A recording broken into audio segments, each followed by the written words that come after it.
a fait l'année passée, on a fait 2 jours pour faire sortir les ponts. Et c'est même pas un pont, c'est un bus.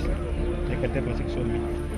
Il y a les photos qui sont bloquées, il y a 4 bus qui se passent. Il y a des qui travaillent et des qui ne travaillent pas. Et quand l'eau arrive, ça remonte, ça nous envoie l'eau à la maison. Ça fait retour, quand il pleut, l'eau passe. Après la pluie, maintenant, l'eau s'arrête. Ça remonte même. Ça remonte. Tous les cas, c'est inondé. Les enfants ont du mal à l'école, les enfants meurent ici tous les jours, chaque année. Hein? On ne sait pas, on est déjà fatigué avec les affaires de la mort là. Même les gens qui sont ici, les enfants et tout là, l'État n'a qu'à arranger pour qu'il n'ait qu'à voir la situation de chacun de nous ici. Les gens qui sont, il y a une maman qui est là, dans ce point là, il y a une maman qui est là.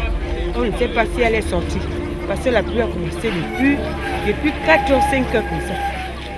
La maman là.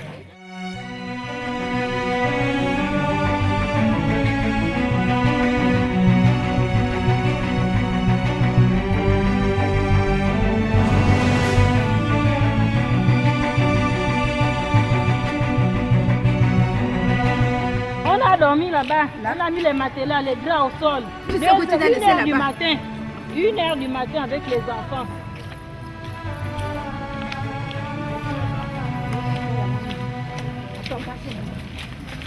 Regarde le niveau de l'eau. Regarde le mieux là, voilà le niveau de l'eau, regarde là-bas. C'est le niveau de l'eau là.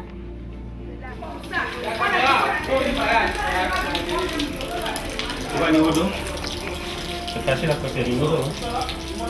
Ça même pas. Vous n'avez pas fait ça à la fenêtre, hein? Ouais, il n'a pas donné cette tâche au niveau de la fenêtre. Pas derrière. On a fait seulement à manger. Regardez, tout ça là est déjà. Regardez comment tout l'eau a traversé ici. C'est à cause de ça le bailleur a mis ça. Pour que l'eau ne rentre pas. Pourtant l'eau là c'est tellement plein.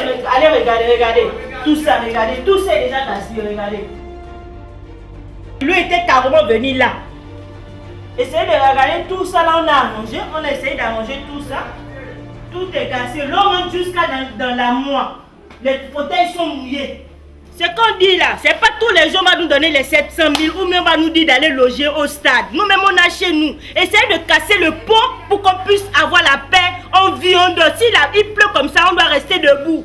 Pour que l'eau ne rentre pas. Cassez le pont, on vous en prie, cassez le pont là il faut casser le pont. On ne veut plus de vos 700 000, on ne veut plus de vos logements au stade. Regarde, il y a la limite de l'eau. C'était là, tout ça là, gaspillé. Le connecteur, pas la même chose. La télé, gaspillé, le codeur, gaspillé, les fauteuils, on peut même parler. Regardez, vous-même, l'eau arrive jusqu'ici là, tout ça, vous ne voyez pas bien les fauteuils. Tout ça là. Gaspiller la télé aussi, gaspiller la même chose, le décodeur. Gaspiller. Tous les jours, on se réveille, on flotte dans l'eau. C'est dangereux, même moi, il faut même tomber cardiaque à cause du courant. Aujourd'hui, je ne suis même pas parti à l'école. J'ai eu un devoir ce matin. Et tout, à cause de l'inondation, ma tenue mouillée, mes cahiers mouillés et tout. Je ne sais même pas comment j'ai fait le devoir aujourd'hui. C'est là, ça pégale les cahiers et tout. On a mis ça en haut. Regardez. Les appareils, tous les cahiers sont mouillés, les habits gaspillés, les ventilateurs, tout ça.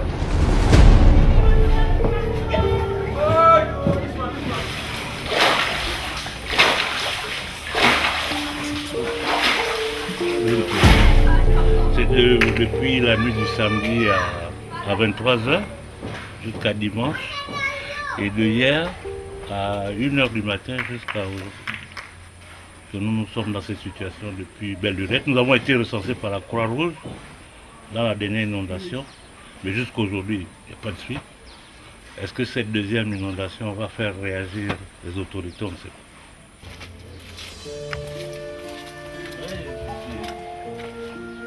La nuit du samedi à dimanche, jusqu'alors, je n'ai même pas dormi.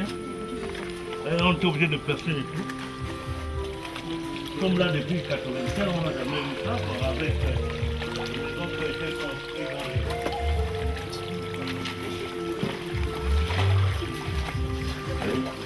À minuit, jusqu'à hier, et de dimanche, jusqu'à aujourd'hui.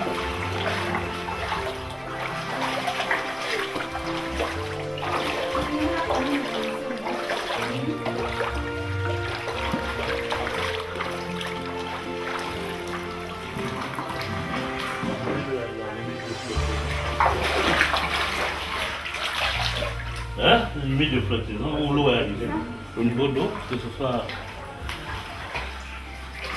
le plus successif, nous ont mis à côté ça.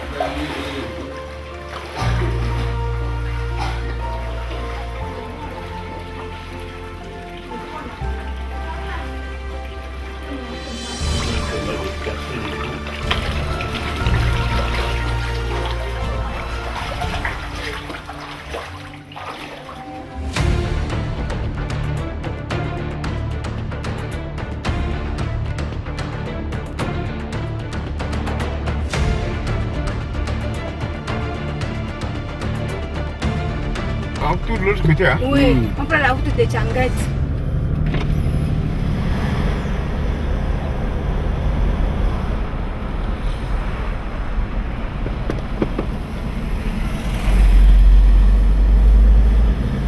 Donc, on rentre, on passe par là.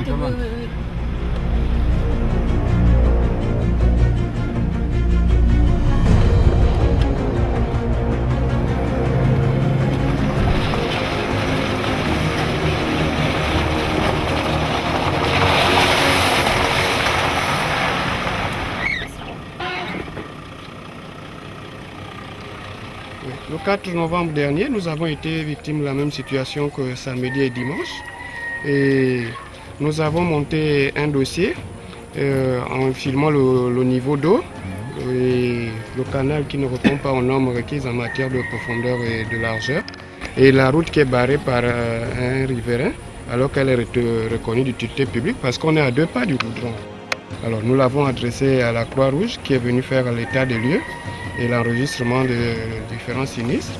Nous avons tenu à leur notifier un dossier qui en ce moment se retrouverait déjà du côté de la protection civile.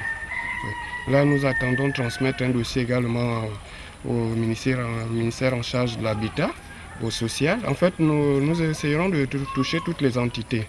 Et parce que là, nous vivons maintenant sur le qui-vive. Chaque jour que Dieu fait, quand le ciel est noir, nous sommes déjà dans le désarroi. Il y a quelqu'un ici qui a construit en infraction. Parce que cette voie-là donne sortie à la route, au goudron. Et depuis qu'il a construit, il a complètement tout bouché, ce qui fait que le pont que vous voyez là ne peut plus évacuer les eaux. Donc après les pluies, les eaux remontent à la surface et se déversent ici parce qu'elles n'ont plus le chemin qu'elles avaient. Et lorsque nous nous sommes retrouvés au stade, l'adjoint de Mme Sylvia Bongo et le maire du 2e arrondissement disaient que dans les brefs délais de 2 à 3 semaines, ces maisons-là devaient être cassées pour que les eaux reprennent une bonne circulation. Raison pour laquelle vous constatez tous ces déboires, et les populations ici sont affaiblies, désemparées, découragées, stupéfaites, ne savons même plus quoi dire. Rien que de constater et de vivre ce sinistre. Voilà comme la maison est gaspillée, tout c'est gaspillé avec les enfants, comme je vais dormir avec les enfants. Comme ça là c'est pas bon. Aide-nous, nous ne pouvons pas rester là comme ça là, le sol mouillé avec l'enfant. Regarde mon matin, regarde. Elle là-bas, regarde, j'ai perdu les clés, regarde. Au film là-bas, j'ai perdu les clés, regarde. Regarde, j'ai perdu les clés, regarde. Regarde le lot, regarde les flèches de l'eau là, une chose là-bas, regarde là-bas. Regarde, tu as vu. Ici, le niveau d'eau était à plus de 3 mètres, puisque cette étendue d'eau-là, on ne la voyait plus parce que l'eau est remontée à la surface, au-delà des marches des vestiaires. Donc, ce qui fait que toute cette maison-là était dans l'eau. Et vous pouvez avancer par ici. Par ici. Vous pouvez filmer un peu pour que ce ne soit pas un mensonge, le niveau d'eau. Vous essayez de voir le niveau d'eau jusqu'à 7 h du matin. Et vraiment, c'est un dommage pas possible. S'il y a de cela 2 semaines, on a perdu une femme et un enfant juste derrière là parce que les pompiers ont intervenu en retard. Donc avec l'arrivée du stade, quand Colas a effectué les travaux, donc ils ont annulé les 4 ponts qu'on avait au sein d'ici. Et Michongo en fait partie. Donc Michongo était un grand pont qui fait pratiquement 8 mètres, qui a été rétréci aujourd'hui parce qu'il fallait que les hommes mettent des bâtisses, les grandes maisons en étage, tout ça là-bas. Alors, Ici, on a pratiquement 2 ponts. L'accès, il n'y a pas. Les Chinois ont travaillé ici à l'école primaire. Ils ont ouvert 2 canaux qui déversent ici encore. Et voilà ce qui cause l'inondation. Si déjà d'ici là, ils n'ouvrent pas l'accès, on n'a rien.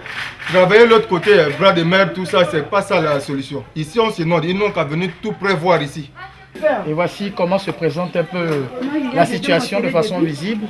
La Croix-Rouge et les autorités ont promis normalement remédier à cette situation durant le temps que nous avons fait au stade. Jusqu'à ce que nous soyons sortis, nous avons fait des listes que nous avons déposées à la mairie du 2e arrondissement sur quoi ils devaient ne serait-ce que nous rembourser le matériel que nous avons perdu. Mais nous n'avons pas reçu l'acte de réception, aucune barrière n'a été cassée. Les maisons qui ont été construites au bord de la rivière qui empêchent la bonne circulation des eaux n'ont pas été cassées et nous croyons que tant que ces situations ne seront pas réglées, nous allons toujours vivre les inondations. C'est avec ce radeau-là qu'on a pu sauver des sinistrés, des femmes, des enfants coincés dans les plafonds de certaines maisons. Comme vous pouvez le constater, cette voie-là, quand vous allez vous approcher, cette voie-là, ce canal-là, il est assez long et assez grand pour laisser circuler les eaux en paix. Mais il y a des personnes, je peux dire, assez nantis qui ont érigé des barrières qui ne permettent plus la bonne circulation, l'évacuation de l'eau. Donc ce qui fait que lorsqu'il y a une moindre pluie, toutes les eaux remontent à la surface des maisons et nous sommes tous engloutis. Reste là-bas, on va te filmer, reste là, reste là. Mais on nous a demandé quoi de faire, arranger ça. La dernière fois, on s'est sinistré ici, là, on était au stade là-bas, ils ont dit qu'ils vont revoir ça, mais apparemment depuis le 3 novembre, on est aujourd'hui le 28 là. Ah, ça fait déjà 3 semaines, enfin comment on se continue à supporter ça. Ah, que l'État vient de voir ça, hein, parce que nous on va barrer la route du stade, là, il n'y aura pas la canne ici. Celui-là, il a dominé le plafond. Là, il sort de sa maison. Voyez-vous que c'est pas normal. Regardez un peu comment se trouve sa maison. Regardez. Vous voyez? Tout ça là, c'est dans l'eau. Combien de remblais qu'ils ont fait ici, mais c'est toujours pareil. Vous voyez l'État là. Il va sortir comment? S'il a les enfants là-bas. Le temps qu'il sort là-bas, même pour avoir accès ici. Il tombe ici, c'est fini, c'est le courant qui l'amène. Toutes ces barrières qui ont été érigées, ce qui fait que ce canal ne peut plus laisser les eaux circuler en paix. Ces gens-là ont construit avec des infractions, sans tenir compte de l'état de la route et de sa sortie. Ils n'ont pas fait une étude appropriée de cette voie pour savoir comment ils devaient construire, comment ils devaient positionner leur maison. Si bien que si vous sortez là, vous tombez au beau lieu pour prendre votre taxi, celui-là qui vous conduit au stade ou à la mairie du 2e. Mais la voie elle est bouchée, c'est normal que les eaux remontent jusqu'à inonder tout ce qui habite. Donc là vous pouvez faire le constat des personnes qui sont tristes et des personnes qui sont joyeuses. Voici le désarroi.